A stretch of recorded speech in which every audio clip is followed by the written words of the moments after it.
Ако учениците во Кочани во изминатите години секој ден се возеле со такси при доаѓање и заминување од училиште, а за тоа да им плаќала општината, вкупниот трошок би бил помал отколку за превозот со автобус.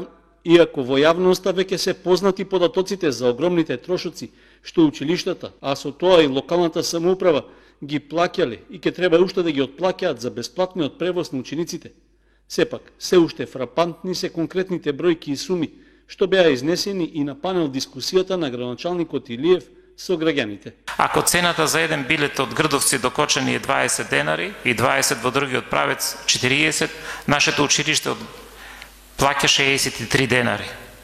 Таква е состојбата со сите училишта во градот Кочани и во селата.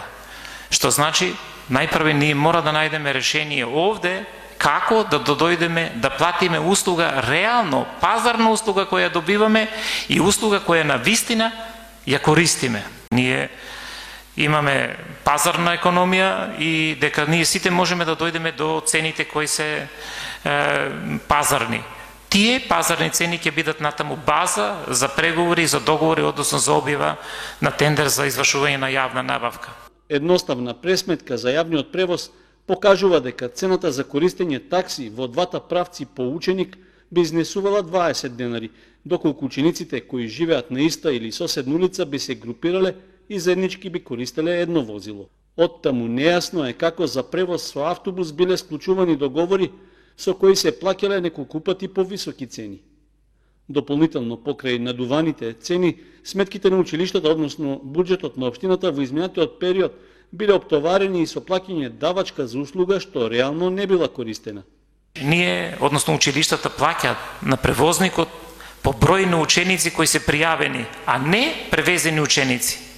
Тоа е еден податок кој исто така загрижува и сознанието кои јас ги добивам, веројатно и вие како граѓани на општина Кочани, дека поголем дел од учениците што имаат помалку часови или дел од учениците кои се одлучат да го напуштат еден или друг час, заминуваат многу порано. На крајот, ние плаќаме дебела сметка за тоа. За 2 месеци ќе стартува новата учебна година, а наскоро ќе треба да се распише и нова тендерска постапка за бесплатниот превоз на учениците. За одговорните во образованието во општина Кочани, како и за директорите на училиштата, не останува многу време за чекање да се најде решение како да се намалат трошоците за оваа ставка. Натрупаните долгови ќе мора да се вратат, но ќе мора и формулата за пресметка да се промени, за да не продолжи тонењето во финансиската бездна.